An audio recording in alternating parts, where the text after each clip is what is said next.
Joining us now is LA County Sheriff Alex Villanueva. Sheriff, thank you so much for being with us tonight. You got it. All right, let's get your reaction to what you just heard Commissioner Robert Bonner say. Well, I'm not sure how a retired federal judge finds due process laughable, and I think that's kind of concerning. I think he should want me to be able to provide these things, especially to clarify to the public. If our goal is to inform the public, and their goal is to get objective information to do their job, why would they object to having all the information? That's kind of curious.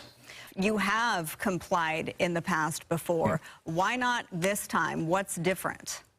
Well, we actually went to the Oversight Commission meeting in 2019 on this exact topic. We did it in 2020.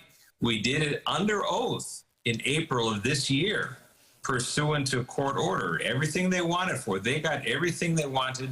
We testified under oath, and it still wasn't enough for them. And we volunteered, hey, we'll do it again in May. Let's repeat this so you get all the information you need.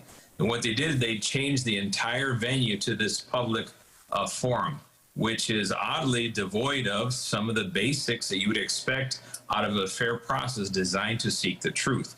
We want the truth to prevail and to be present so everybody can weigh it. And it does not sound like they're interested in that. Well, they did say that they will have another hearing. This is expected to happen. They haven't announced the official date, but this is expected to happen in August. We're right around the corner from August.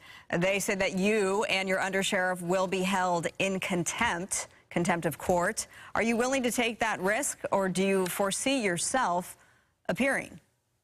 Well, here's the problem. They keep with that spin about contempt. No, they know exactly what their legal obligation is. They have no authority to declare anybody in contempt of anything.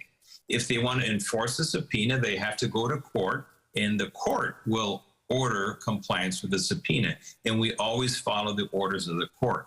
And they somehow are trying to make spin out of that, that's defiance. No. That's actually constitutionally protected activity. I know that you don't like the phrase deputy gangs. You prefer deputy subgroups, deputy cliques. That is at the heart of this entire thing. What have you done? This was what part of your campaign when you became sheriff of LA County was to clean it up. So what have you done thus far to do that? Well, I'm happy to report I've done everything legally possible, and I've taken always a step further. My first day in office, we removed the East LA Station captain of his command, replaced the entire leadership team at East LA Station. We did an exhaustive criminal and administrative investigation on the Kennedy Hall incident. We fired 4, suspended 22, transferred 36.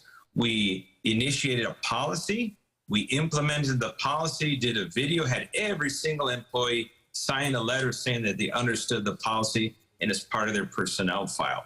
I sponsored Assembly Bill 958, which is a statewide law enforcement gang bill with Assemblyman Mike Gibson. So these are positive things that every single sheriff before me failed to do. And we've done these. And yet I had Sean Kennedy, the chair of the commission, say boldly that I have done nothing. See, that's when those false statements is why an opening statement is so important, because we have to correct the record in this false narrative that they're trying to portray. All right, let's talk about the other issue you brought. You alluded to the Board of Supervisors. We know that the board is attempting to get the power to remove a sitting sheriff. You have responded to us via statement. We want to get your reaction on camera. What is your reaction to that? Well, it's a breathtaking, unethical power grab. There's no other way to slice or dice it. And the reaction I've heard from across the political world, from the progressive to the conservative to moderates to academics, is simply, wow. There is 4 ways to remove a sheriff and a district attorney. The board only somehow recognizes 3, which is election, recall, and civil grand jury. They ignore the role that the attorney general of the state plays in overseeing the conduct of sheriffs and district attorneys. And they want to give themselves a 5th political option to basically deselect whoever the voters elect. And that is just unconstitutional. And in fact, it smacks of corruption.